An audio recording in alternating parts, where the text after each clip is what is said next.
There are women in this room who are watching online that you are a mother, and God has blessed you with kids, but today you are missing your mother. There are others of you that are estranged from your family. There are others of you that are walking through grief. There is a deep desire in your heart to have children. And I just want to celebrate you for showing up. I want to celebrate you for tuning in. Because I believe that God wants to speak specifically to your heart and to your season. You know, outside you have some beautiful flowers. The interesting thing about roses is that roses can be used for celebration. They can be used for sympathy.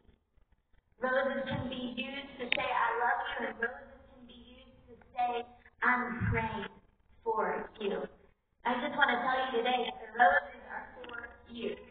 Whatever season you find yourself in, we speak life and the love of Jesus over you.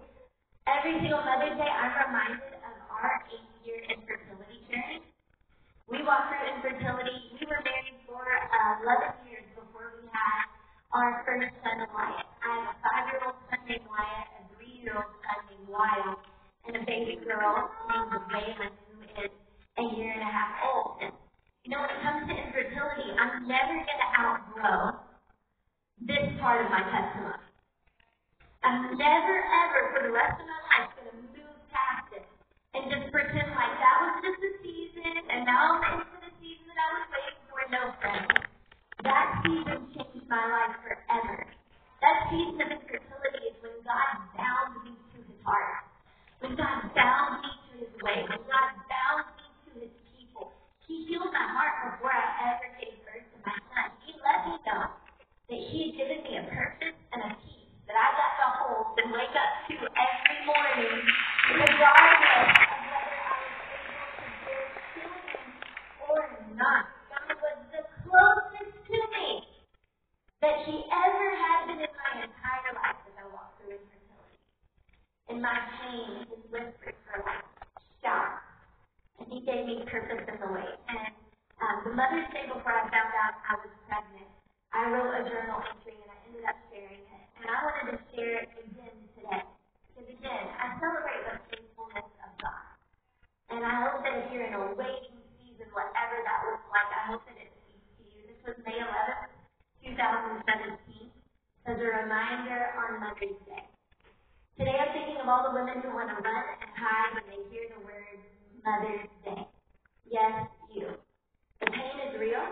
Sometimes it looks like there's a bright spotlight on our empty hands as we walk into church on this flower-filled day. The truth is, we don't have to live this way.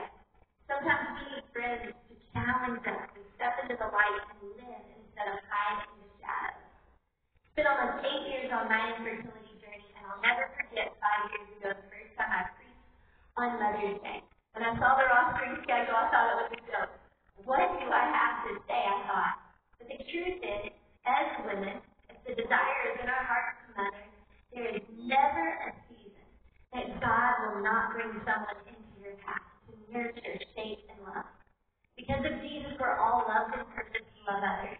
And your mother heart is bringing a harvest right now. You'll see. So if you cry and worship this Sunday, as God once again reminds you he's got this, so be it.